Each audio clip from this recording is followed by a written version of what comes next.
My dad remarried and now I'm not his child anymore. We need to start fresh without the past, his new wife insisted. I smiled and left without a fight. 6 months later, when they desperately needed me, I just sent back their own words.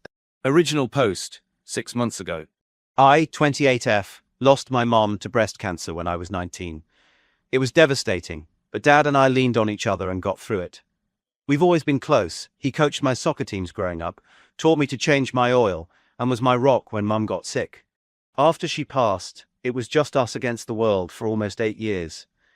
About 14 months ago, Dad, 53 years old, met Vanessa, 41 years old, at some charity golf tournament.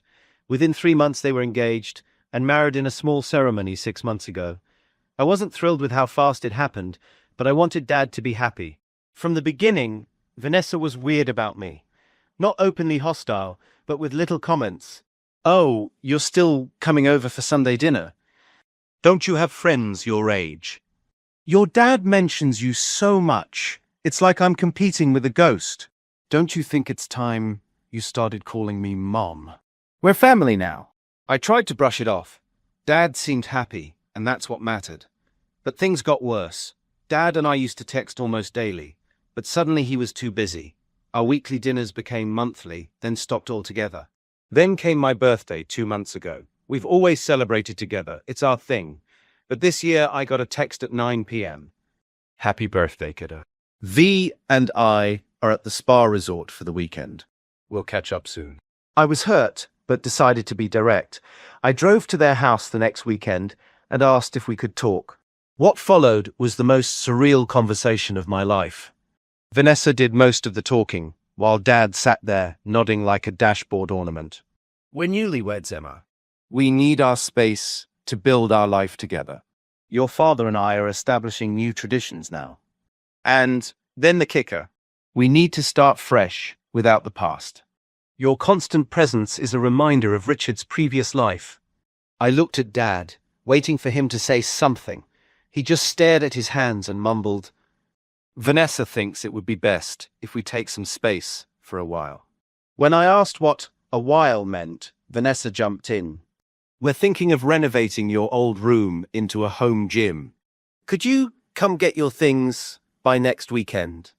I asked about the family photo albums and my mum's jewelry that Dad had promised would be mine someday. Vanessa. Oh, we've been decluttering. I donated a bunch of old books and papers. And those outdated jewelry pieces didn't really fit our aesthetic, so we're having them redesigned into something more modern. I felt like I'd been punched in the stomach. I looked at Dad again, and he still wouldn't meet my eyes. I didn't yell, I didn't cry.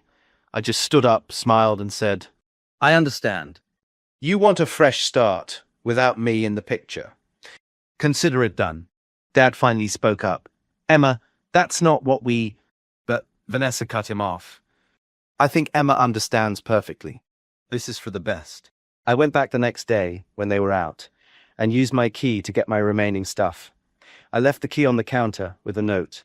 For your fresh start. Good luck with your new life.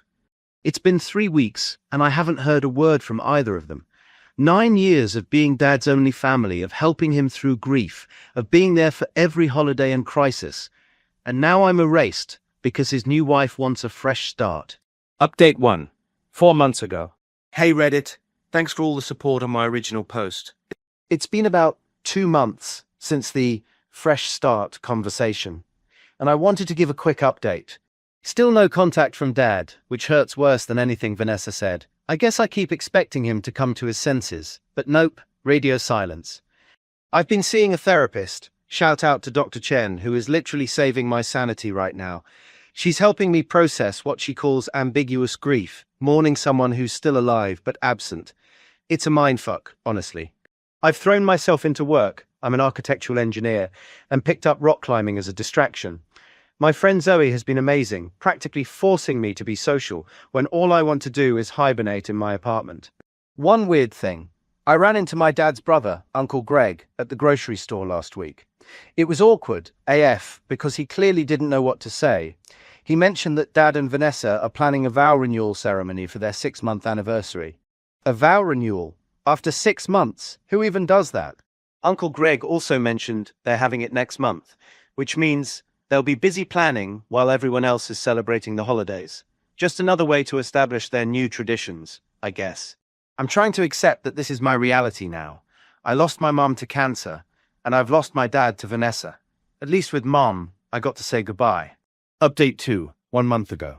It's been about 5 months since the fresh start conversation, and there have been some developments. Last month, I got a text from Dad out of the blue. Emma, can we meet for coffee? Just the two of us. I sat on it for a couple days, then agreed. We met at a neutral coffee shop, and he looked rough. Lost weight, dark circles under his eyes, the works. He started with small talk until I stared him into getting to the point. Turns out Vanessa's been on a spending spree since they got married. Maxed out 3 credit cards, took out a personal loan he didn't know about, and has been borrowing from his retirement accounts. Dad. I didn't realize how bad it was until the bank called about suspicious charges. She's been hiding the statements. Me. That sounds stressful. Dad. Emma, I know things have been difficult, but you've always been good with money, and I could use some advice. I just looked at him. The audacity. 5 months of silence, and now he wants financial advice. Me. What does Vanessa think about you asking me for help? Dad, looking uncomfortable. She doesn't know I'm here. Things have been tense at home. Then he dropped the real bomb. They're at risk of losing the house, my childhood home, because Vanessa convinced him to take out a second mortgage to fund their lifestyle upgrades. I kept my face neutral and asked what kind of upgrades were worth risking their home. Dad, mumbling. Kitchen renovation, new furniture, the vow renewal ceremony they held last month, a few trips. The ceremony you both were so busy with instead of calling me. He had the decency to look ashamed. Emma, I'm sorry about that. It wasn't my idea. I just nodded and asked what exactly he wanted from me. Dad. I need to figure out how to fix this financial mess without losing the house. Translation. He wanted me to bail them out. Me.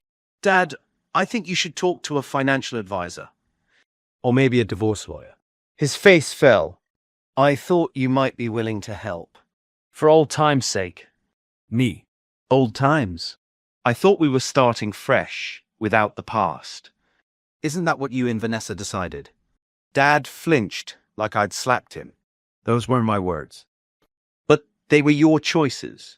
I finished my coffee, wished him luck, and left. Update 3, 2 weeks ago. Things have escalated. Last week, my phone blew up with texts and calls from both Dad and Vanessa. I ignored them until Vanessa sent, "This is an emergency. Call immediately." Against my better judgment, I called back. Vanessa, sounding frantic. "Emma, thank God. We need your help right now." The emergency was that they were 3 months behind on the mortgage, and the bank was starting foreclosure proceedings. They needed $32,400 to catch up on payments and fees. Vanessa, your father tells me you have savings. This is your childhood home we're talking about. Me. The home you wanted to erase all traces of me from. Vanessa changing tactics. We've all said things we regret. Family sticks together in crisis. Unquote. Me. I'm not family, remember? I'm the past you needed to start fresh without. Dad got on the phone then, sounding desperate. Emma, please. I know I messed up. But we'll lose everything. I learned the situation was even worse than he'd admitted. Vanessa had cleaned out his $381K entirely, sold Mom's car, and taken loans from multiple family members with no intent to repay. I told them I needed time to think and would call back the next day. The next morning, I called Dad when Vanessa would be at her yoga class. Yeah, they're broke but still paying for fancy yoga memberships. Me, I've made a decision. I won't be giving you money. Me? However, I'm willing to buy the house from you. I laid out my proposal. I would purchase the house at current market value. This would pay off their mortgage and give them enough to find a small apartment. But there were conditions. All Mom's remaining belongings would stay with the house, with me. Any family heirlooms Vanessa hadn't already sold would return to me. They would move out within 30 days. The transaction would be handled by my lawyer and my real estate agent. Dad was quiet for a long time. Then he asked if he could think about it and discuss it with Vanessa. I said sure, but my offer had a 48-hour expiration. 47 hours later, Dad called back. He sounded defeated. Dad, Vanessa doesn't like it, but we don't have options. We accept your terms. I've spent the last 2 weeks working with my lawyer to make this happen. The paperwork is signed. They're moving out next week. Last night, Dad called again. He was alone in the house while Vanessa was out with friends and had been packing up his things. Dad, Voice breaking. I found the birthday cards you made me when you were little. The ones with the stick figure drawings of us fishing. I always kept them in my desk. He apologized and asked if there was any chance we could rebuild our relationship once this was all over. I told him honestly that I didn't know, that trust, once broken, is hard to repair, that I needed time. Final update. Today, it's been exactly 6 months since the fresh start conversation, and a lot has changed. I've been living in my childhood home for about a week now. It's weird being back, both familiar and strange. I've been redecorating, keeping the bones, but making it mine. Got Mom's photos back up in the living room. Found her old recipes in a box Dad had stashed in the attic and framed them for the kitchen. As for Dad and Vanessa, that situation imploded spectacularly. Just 3 days after moving into their apartment, Vanessa left. Just packed her bags and disappeared. Dad found out she'd met someone else, some rich guy from her yoga class. Apparently she'd been seeing him for months while draining Dad's accounts. Uncle Greg called to tell me, and I felt nothing. No satisfaction, no pity, just emptiness. Karma did its thing without my input. Dad's been calling and texting regularly. At first I ignored him. Then I started responding with brief, neutral messages. Yesterday he asked if he could come by the house to pick up some tools he'd forgotten in the garage. I said okay, but set a specific time and made it clear it would be a short visit. He showed up looking 10 years older and about 20 pounds lighter. Standing on the porch, my porch now, he seemed unsure if he should hug me or shake my hand. We ended up doing this awkward nod thing. In the garage, he kept pointing out things. Remember when we built that birdhouse? That dent in the workbench was from when you were learning to use the hammer, like he was giving a tour of his own past. Before leaving, he handed me a small box. Inside was Mom's wedding ring and the sapphire necklace Dad gave her on their 10th anniversary. Pieces I thought were long gone. Dad, I hid these in my office safe when Vanessa started talking about redesigning them. Told her they were lost years ago. I couldn't let her touch these. As he was leaving, he asked if maybe someday we could have dinner together, just to talk. I didn't say yes, but I didn't say no either. Here's what I've learnt. People will show you who they are if you pay attention. Dad showed me he was weak. Vanessa showed me she was selfish. I showed myself I was stronger than I thought. Sometimes the most devastating revenge is just letting natural consequences unfold. Forgiveness and reconciliation aren't the same thing. I might eventually forgive Dad for choosing Vanessa over me, but that doesn't mean our relationship will ever be the same. I don't know what happens next with Dad. Maybe we'll slowly rebuild something new. Maybe not. But I'm not making that decision from a place of anger anymore. As for me, I'm doing okay. Still seeing Dr. Chen, still rock climbing with Zoe, working on a big project that might lead to a promotion. Life goes on, even after the people you thought would never leave. And sometimes, when they desperately need you and you just send back their own words, we need to start fresh without the past. You realize you don't need them as much as you thought you did. That's my update. Thanks for listening, Reddit.